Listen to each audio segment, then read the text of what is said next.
Dear student, इस lecture में मैं आपको बेसिक क्वेश्चंस जो इम्पॉर्टेंट है 10th क्लास के लिए मल्टी स्किल का वो डिस्कस करने जा रहा हूँ।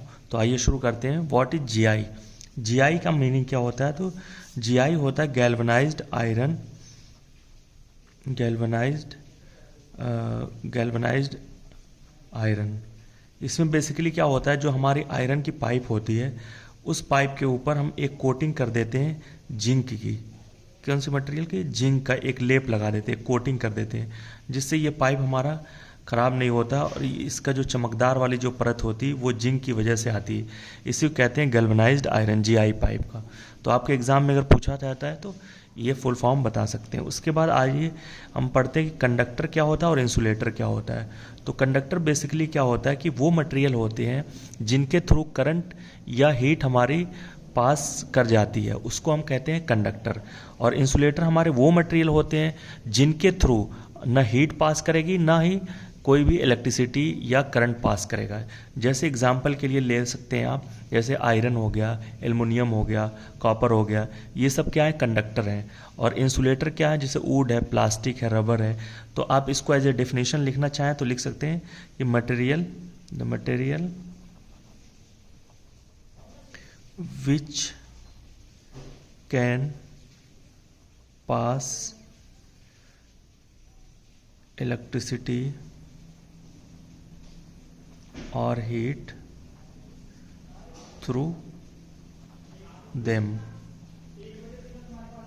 अब through them, अब आप चाहो तो इसको एग्जाम्पल में भी लिख लो कि जैसे कि आयरन हो गया, ठीक है, एल्युमिनियम हो गया, कॉपर हो गया, स्टील हो गए, ये सारी चीज़ें हमारी क्या कर हैं? कंडक्टर हैं। इंसुलेटर क्या हो गए कि the material which can not pass electricity और हीट थ्रू देम। तो ऐसे मटेरियल को हम कहेंगे इंसुलेटर, जैसे कि प्लास्टिक हो गया, वुड हो गए, रबर हो गए, all these are the example of insulator हो गया, एयर हो गया। उसके बाद बेटा हम पढ़ते हैं लीस्ट काउंट के बारे में कि लीस्ट काउंट आपके एग्जाम में अक्सर पूछ लिया जाता है कि लीस्ट काउंट क्या होता है। तो लीस्ट काउंट बेसिकली किसी भी मेजरिंग इंस्ट्रूमेंट का कि वो कैपेबिलिटी होती है जिससे वो मिनिमम वैल्यू को मेजर कर सकता है। अब इसको डेफिनेशन में अगर आप पढ़ना चाहें तो the smallest value that can be measured by a measuring instrument, किसी भी मेजरिंग इंस्ट्रूमेंट के थ्रू जो स्मॉलेस्ट वैल्यू को मेजर किया जा सकता है उसको हम उस इंस्ट्रूमेंट का लीस्ट काउंट कहते हैं। ओके, तो हमारे पास हमारी लैब में दो मेन जो है डिवाइस, मेजरिंग डिवाइस यूज़ किए जाते हैं। पहला वर्नियर कैलिपर, दूसरा माइक्रोमीटर। तो वर्नियर कैलिपर का जो लीस्ट काउंट होता है वो 0.1 mm होता है और माइक्रोमीटर का जो लीस्ट काउंट होता है वो 0.01 mm होता है। तो ये आपको याद रखना चाहिए। अब ये कैसे कैलकुलेट होता है? इसका फॉर्मूला होता है लीस्ट काउंट का for vernier caliper, smallest division on the main scale upon total number of division on vernier caliper। तो स्मॉलेस्ट डिवीज़न जितना होगा मेन स्केल पे वो 1 mm होता है, सबसे छोटा, और टोटल नंबर ऑफ जो उसके अंदर वर्नियर कैलिपर पे डिवीज़न होते हैं वो 10 होते हैं। तो अगर आप डिवाइड करेंगे दोनों को 1/10 तो आपका आ जाएगा 0.1 mm। ओके, तो इस तरीके से आप चाहें तो इसको निकाल सकते हैं। ओके, तो ये आपका 0.1 mm आ गया। उसके बाद माइक्रोमीटर का अगर आपको कैलकुलेट करना है तो माइक्रोमीटर का जो लीस्ट काउंट का फार्मूला होता है वो टोटल जो पिच, 1 पिच की जो वैल्यू होती है, 1 पिच की value upon total number of division on the circular scale. तो सर्कुलर स्केल पे इसके 50 डिवीज़न होते हैं और इस पे जो 1 पिच की जो वैल्यू आती है वो 0.5 आती है। तो 0.5/50 करेंगे तो इसको पॉइंट को रिमूव करेंगे तो एक ज़ीरो नीचे आ गया, तो 1/100 यानी 0.01 mm इसकी वैल्यू आ गई।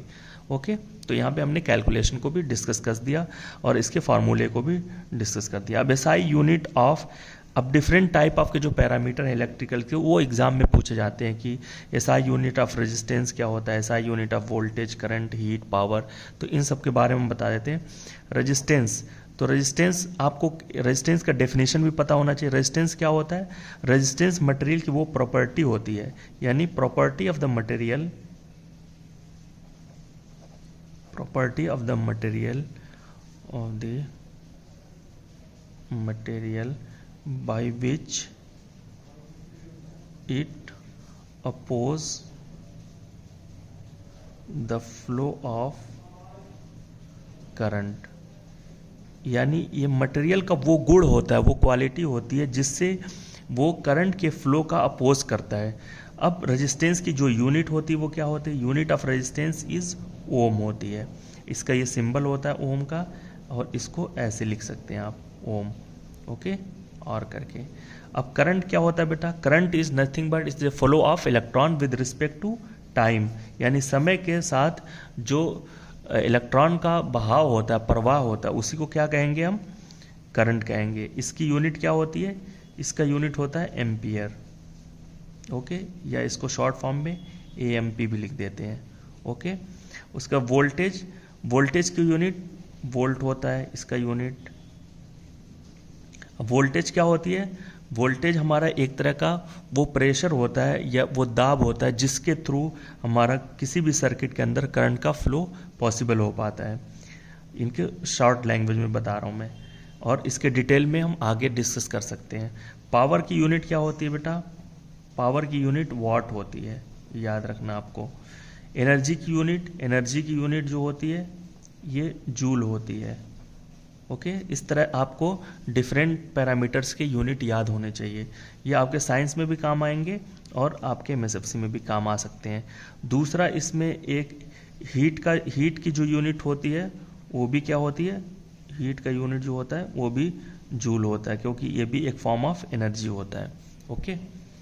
अब बेटा, अब आता है हमारा कि जैसे कुछ इंपॉर्टेंट क्वेश्चन में कि gas used in gas welding, जैसे गैस वेल्डिंग जो होता है उसमें कौन सी गैस मेनली यूज होती है? तो उसमें एसिटिलीन गैस यूज होती है, ये आपको याद रखना चाहिए। अब वेल्डिंग क्या होता है? तो वेल्डिंग क्या होता है? एक वेल्डिंग का मतलब ही होता है बेटा ज्वाइन करना, ज्वाइनिंग, यानी when we join to metal with the help of heat, high extreme level of heat, that is called welding. अभी आगे मैं इसके डेफिनेशन को भी थोड़ा सा बता दूंगा आपके। अब different between AC and DC, AC और डीसी में क्या डिफरेंस होता है? तो आपको आइए मैं इन शॉर्ट यहाँ पे बता देता हूँ। इधर एसी ले लिया और इधर डीसी ले लिया, इसके डिफरेंसेस के बारे में बता देता हूँ। अल्टरनेटिंग करंट होता है, पहले तो ये याद रखो आप, अल्टरनेटिंग करंट, और ये डायरेक्ट करंट हो गया, ठीक है। इसका जो वेव फॉर्म होता है वो ऐसे होता है, और इसका जो वेव फॉर्म होता है वो यूनी डायरेक्शनल होता है, ठीक है। ये डीसी हो गया। इसकी फ्रीक्वेंसी इंडिया के अंदर 50 हर्ट्ज होती है और इसकी फ्रीक्वेंसी 0 हर्ट्ज होती है। ये सब आपको पॉइंट्स याद रखने हैं अपने एग्जाम पॉइंट ऑफ व्यू से, ओके। अब कौन सा डिवाइस है जो डीसी को एसी में कन्वर्ट करता है? तो डीसी को एसी में कन्वर्ट करने के लिए हमारे घर में एक डिवाइस यूज़ होता है, डेली बेसिस पे हम लोग यूज़ करते हैं, जिसका नाम है इन्वर्टर। तो इन्वर्टर वो डिवाइस है जो आपका एसी सिग्नल को या डीसी सिग्नल को एसी में कन्वर्ट कर देता है, ओके। ये डीसी है और ये एसी है। आप इन्वर्टर लगा करके इसको चेंज कर सकते हैं, ओके। आई होप कि it is clear to you. अब आ जाते हैं हम कि इंजन क्या होता है। इंजन एक इम्पॉर्टेंट आपका एस्पेक्ट है जो मल्टी स्किल में पढ़ते हैं आप। तो इंजन क्या होता है? इंजन बेसिकली एक तरह का एक मशीन होता है विच जो क्या करता है? Converts chemical form of energy of fuel into mechanical form of energy through heat waves. यानी एक इंजन के अंदर क्या क्या प्रोसेस से एनर्जी कन्वर्जन होता है। जैसे सबसे पहले केमिकल एनर्जी होती है, उसमें उसके थ्रू हीट मिलता है, हीट से हमारा क्रिएट होता है प्रेशर, प्रेशर से फिर हमारा मोशन क्रिएट होता है। तो आप एक इंजन की पूरी जो वर्किंग है, सिस्टम है, वो यही है कि केमिकल एनर्जी हम देते हैं, फिर उससे हीट प्रोड्यूस होता है, हीट से हमारा प्रेशर क्रिएट होता है, प्रेशर से हमारा फिर मोशन प्रोड्यूस होता है।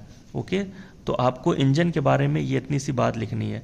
अब डीजल इंजन के बारे में अगर पढ़ना हो तो diesel engine page number 74 English medium वाले स्टूडेंट जा करके देख सकते हैं, वहाँ पे डीजल इंजन का डायग्राम बना हुआ है, उसको वो बहुत ईजिली वहाँ से आसानी के साथ पढ़ सकते हैं।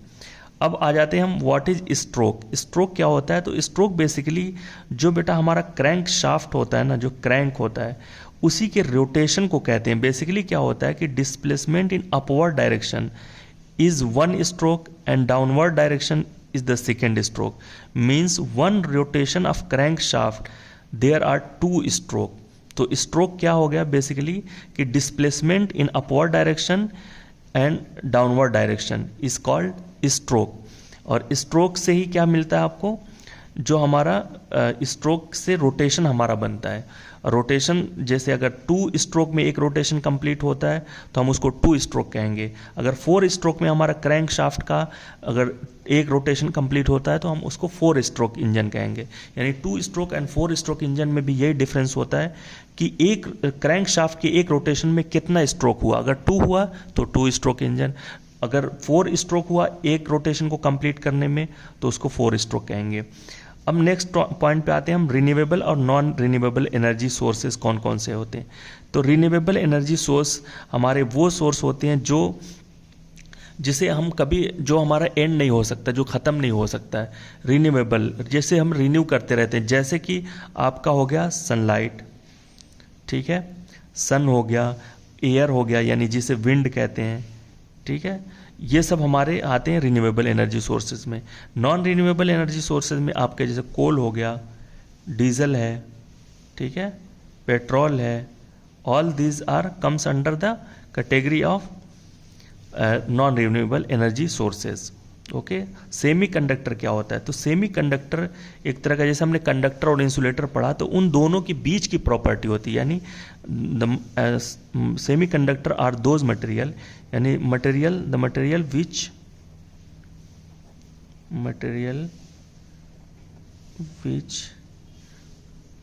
Have the materials which have the conductivity in between conductor and insulator, यानी जिसकी कंडक्टिविटी कंडक्टर और इंसुलेटर के बीच में लाई करती है, ऐसे मटेरियल को हम कहेंगे सेमी कंडक्टर। अब इसका एग्जाम्पल क्या क्या हो गया? एग्जाम्पल हमारा हो गया सिलिकॉन है, जर्मेनियम है, ठीक है, इस तरह के जो भी मटेरियल हैं ये सब सिलिकॉन, जर्मेनियम, ये सब के सब आते हैं हमारे सेमीकंडक्टर मटेरियल में। ओके बेटा, तो ओम्स लॉ क्या कहता है कि current flowing in a circuit is directly proportional to the applied voltage difference, यहाँ पे voltage difference, and inversely proportional to resistance in the circuit. लेकिन कब? अगर if physical condition is constant. इसका मतलब हो गया current is directly proportional to V, तो I इजकल टू हम क्या लिखते हैं? V बाई आर, और R is equal to V upon I. या दूसरे, अगर ये आपको टफ लगता है तो आप इतना भी लिख सकते हो कि in according to Ohm's law the ratio of voltage and current is constant. ये कांस्टेंट किसके इक्वल होता है? R के, R is equal to V upon I. इतना भी लिख दोगे तो सही है, एट फिजिकल कंडीशन कांस्टेंट। अब नेक्स्ट हमारा एक डिवाइस है बेटा ट्रांजिस्टर। ट्रांजिस्टर क्या होता है? ये भी एक तरह का सेमी कंडक्टर डिवाइस है। क्या है? सेमी कंडक्टर डिवाइस, आपको पहले लिखना चाहिए।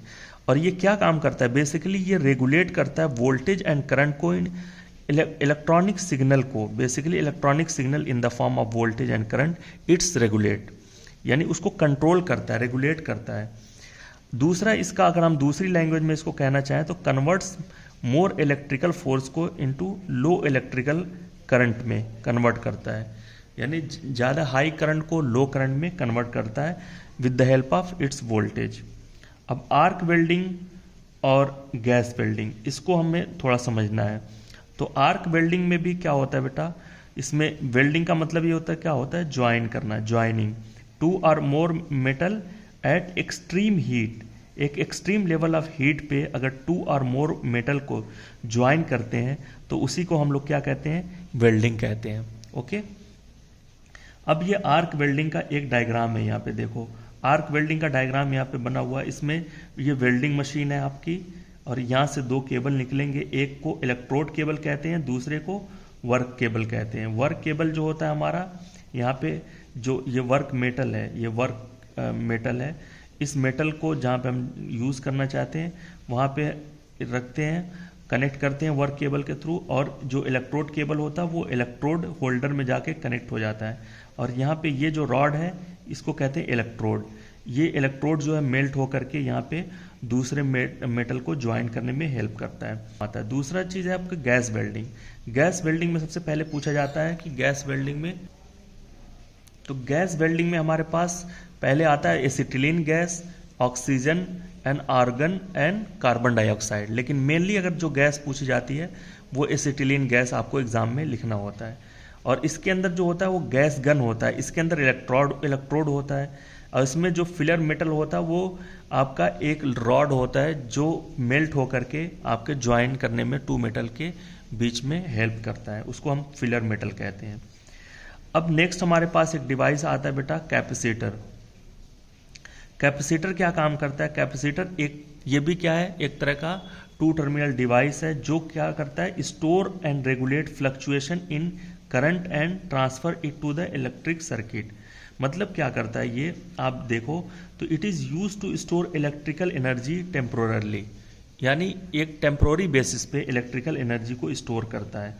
और दूसरा ये काम करता है कि डीसी को ब्लॉक कर दे, यानी डायरेक्ट करंट को ये ब्लॉक कर देता है, और अल्टरनेटिंग जो करंट होता है उसको पास कर देता है। यानी जब भी कभी कैपेसिटर होगा तो कैपेसिटर में आप देखोगे तो डीसी उसके अंदर फ्लो नहीं करता है, लेकिन एसी उसके अंदर फ्लो करता है, यानी अल्टरनेटिंग करंट फ्लो करेगा। दूसरा काम यह है कि आपने घर के अंदर अपने फैन में देखा होगा एक कैपेसिटर लगा होता है गोल सा वाइट कलर का, वही बेसिकली यही काम करता है। अब वहाँ पे जैसे आपने देखा कि कैपेसिटर वो एक स्टोर करता है इलेक्ट्रिकल एनर्जी को, तो इलेक्ट्रिकल एनर्जी को स्टोर करने के बाद अब ये आपको हेल्प करता है कि ऑटोमेटिक फ़ैन रेगुलेट करना शुरू कर देता है, यानी मूव करना शुरू करता है।